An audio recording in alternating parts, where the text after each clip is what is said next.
Hi guys, बघा किती भारी एक्सिडेंट झाला. लई बेकार एक्सिडेंट झाला, बघू शकता तुम्ही. हाय गाईज, ते बघा बस याला ठोकली आहे. हे बघा याला ठोकलेली आहे. कशी आहे ठोकलेली आहे बघा. हाय, तुमचं स्वागत आहे न्यू ब्लॉगमध्ये. तर गाईज, कालचं एक्सिडेंट तुम्ही बघितलं असेल, किती बेकार झाला आहे ना. तर गाईज, काळजी घ्या, असं झालं नाही पाहिजे. आणि कारण काय गाईज ना, तो एक्सिडेंट झाला आहे ना, तो एक्सिडेंट जानबुजून नसेल झालेला.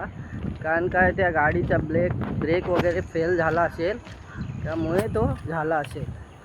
गाईज, काळजी घ्या तुम्ही पण येता जाताना. आणि जो पण ड्रायव्हर असेल त्यांनी पण काळजी घेतली पाहिजे.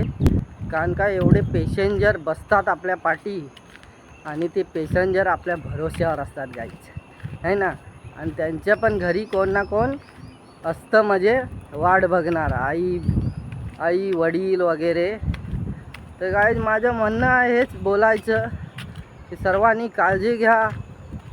आणि मी तर बोलतो, आता तो जो ड्रायव्हर आहे, ते ड्रायव्हरनी तर काळजी तो तर घेतोच माणसांची. कारण का त्याला माहिती आहे एवढे पॅसेंजर डेली तो घेऊन जातो, आहे ना. तर ट्रकवाल्यानी पण एवढं गाडी थांबवली होती का कसं काय ते माहीत नाही काय जेवढं. पण लई भयानक ॲक्सिडेंट झाला आहे. मला वाटतं त्या ड्रायव्हरला आणि कंडक्टरला पण लागला असेल. तर तेच माझी नम्र विनंती आहे गाईज, तुम्ही बसमध्ये पण चढतात तर जरा बघून चढा. कारण काय गाईज, घाई गडबडीत थोडाफार लेट पास होतं तर चालेल, पण आपलं काय बरं वाईट नाही झालं पाहिजे, असं माझं बोलायचं म्हणणं आहे. तर गाईज, असेच नवीन व्हिडिओ तुमच्यासाठी घेऊन येणार. व्हिडिओला लाईक करा, शेअर करा आणि फॉलो करा. बाय.